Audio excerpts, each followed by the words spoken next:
I can. Let me go get it. I don't know why I was waiting till after the dungeon. I was too ready for a fight.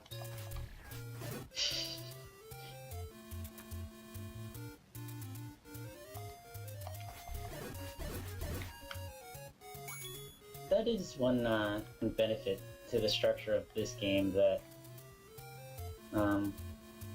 in later Zeldas, getting an item is definitely a feature of that dungeon, and I never pay attention to what it does on the overworld. But in this game, half the fun of getting an item is just getting to go outside and poke around with it. Oh yeah, that reminds me of the bush burning. There it is! Oh my god, just when I brought it up. Man, I wasn't gonna spoil it, but let's get at it. Oh, what the fuck? Oh, Hang on, let me do that again. I think I missed. Could have sworn it was that. Yeah, I missed. I don't know how I missed. Wait, what? Your flame Fuck! goes Level over- 8! What the fuck? I thought that was a secret. I didn't know that was the damn dungeon. I guess the damn dungeon is secret. How was I even supposed to figure that out? I mean, the old lady tells you how to get through the Lost Woods, but she doesn't tell you anything else. I'm not sure if you saw the video for it, but she like wasted 60 of my rupees saying, "Boy, you're rich. This isn't enough money." Yeah, she trolled me. There it is. I thought you said this wasn't Tolkien. There's a little pun there.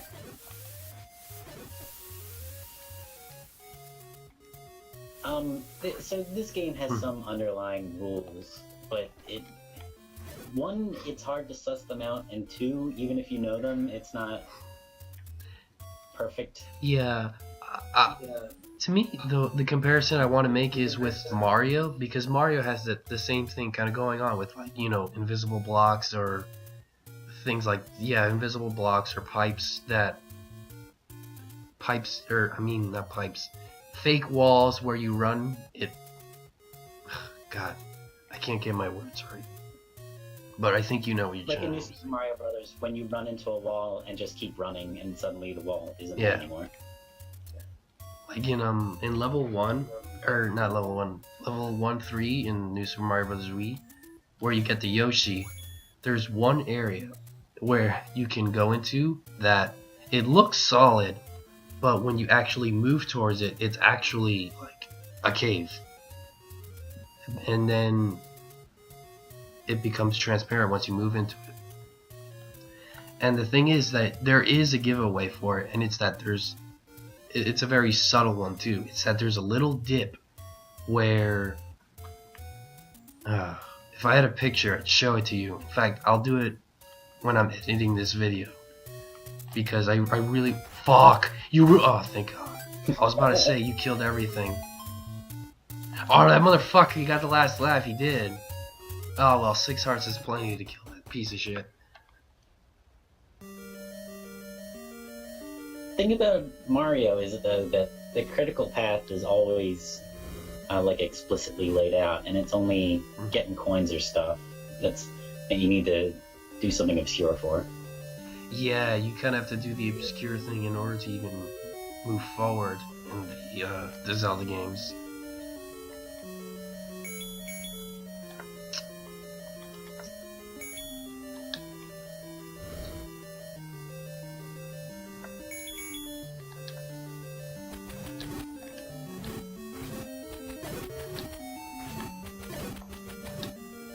Damn. Get wrecked. Wow. Ha.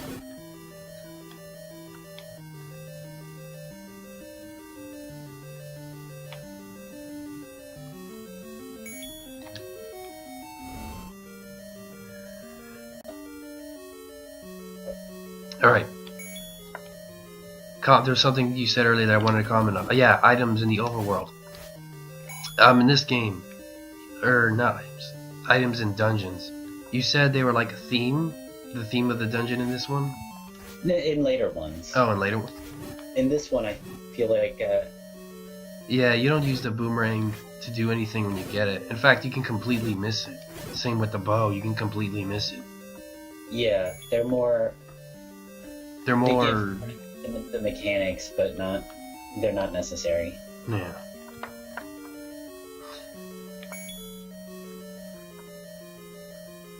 Which is definitely something I prefer because, like,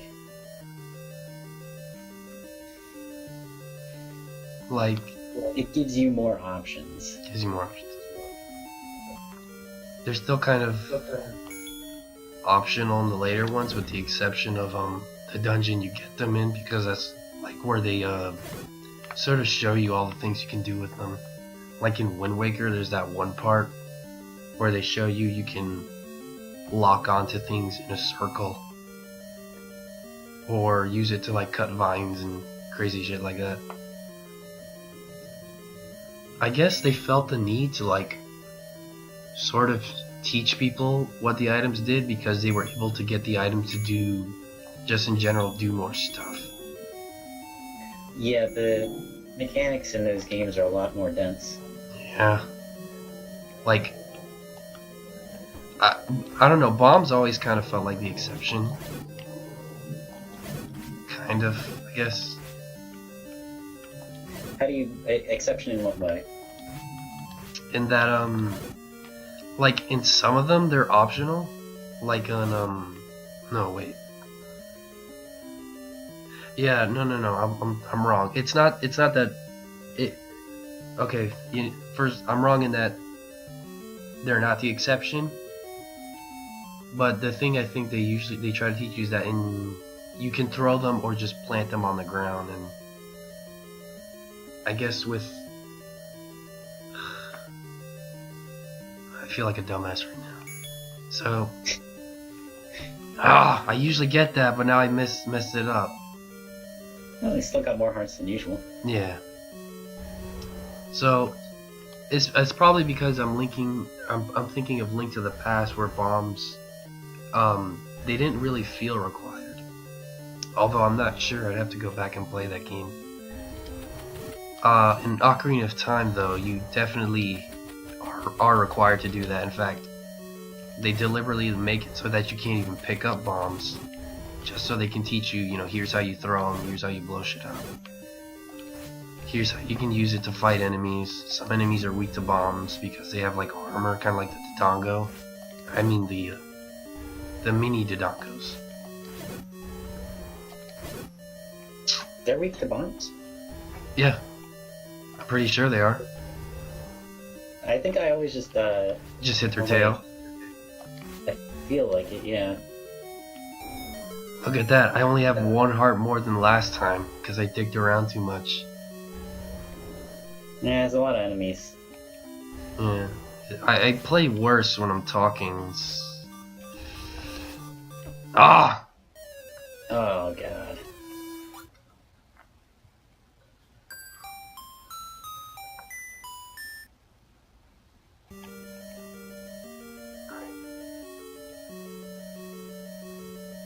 I'm focused now.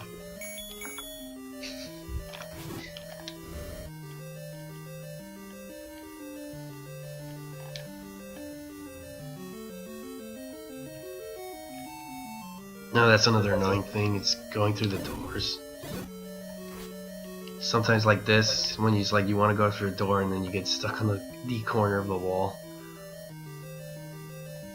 Yeah, definitely could have used something like what Phantasy Star does, where it finds the closest corner and puts you towards it.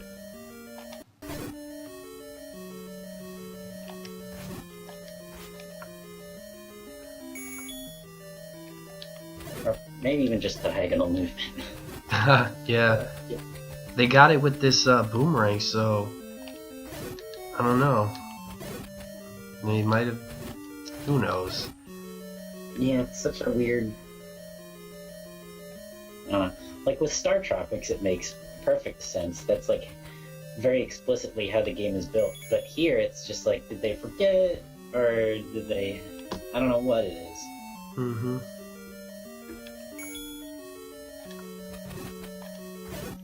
I don't know. Yes, heart. Once in a blue moon, they drop a heart. I feel like you pretty regularly get a heart in this room, or at least Yeah. as compared to the others. I don't. Yeah, in that room for some reason. I don't know. Maybe it's because I have the white sword because they didn't drop hearts the first time. So if you kill the big chew, they might be more likely to drop stuff. Shit.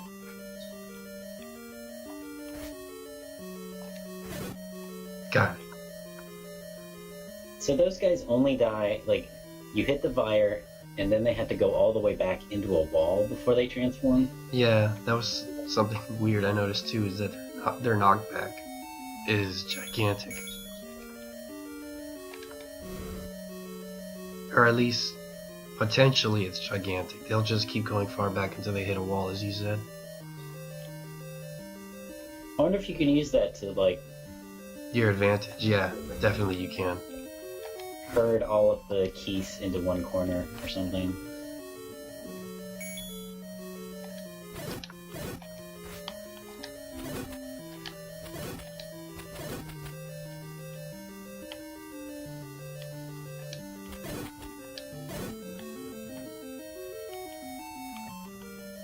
Ugh. Banging my I know head. this isn't a pick, but it definitely bugs me that when Link walks through a door to the left or the right of the screen, it looks like he's laying on the floor. Yeah, their perspective is kind of weird.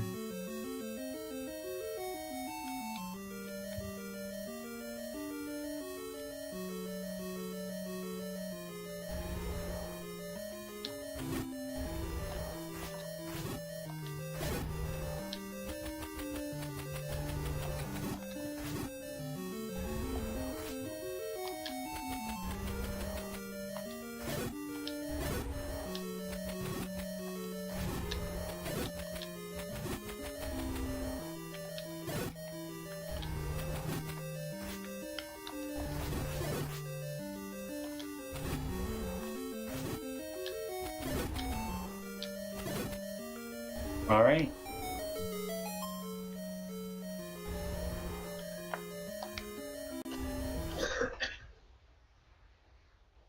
I'm also going to edit out every time I cough, because that's annoying.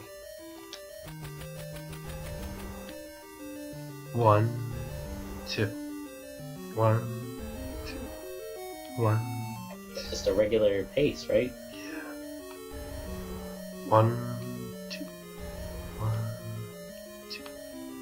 1, 2. It's the heads that are sort of all over the place.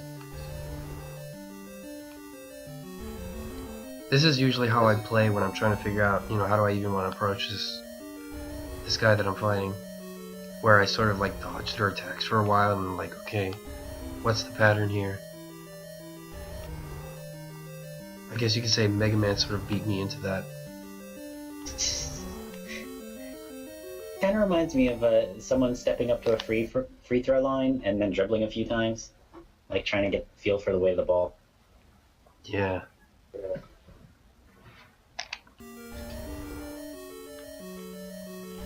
Ah.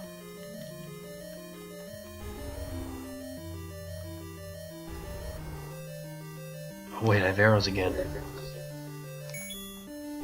Didn't they do nothing? Oh yeah, that's right. Can't believe I forgot so quickly. Wishful thinking.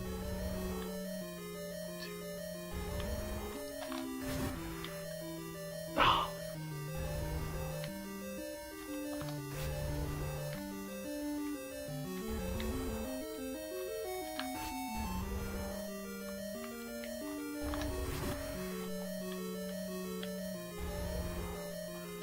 Two. 2. No, you were off rhythm. 1, 2. 1, 2. 1, 2. 1, 2. 1, 2.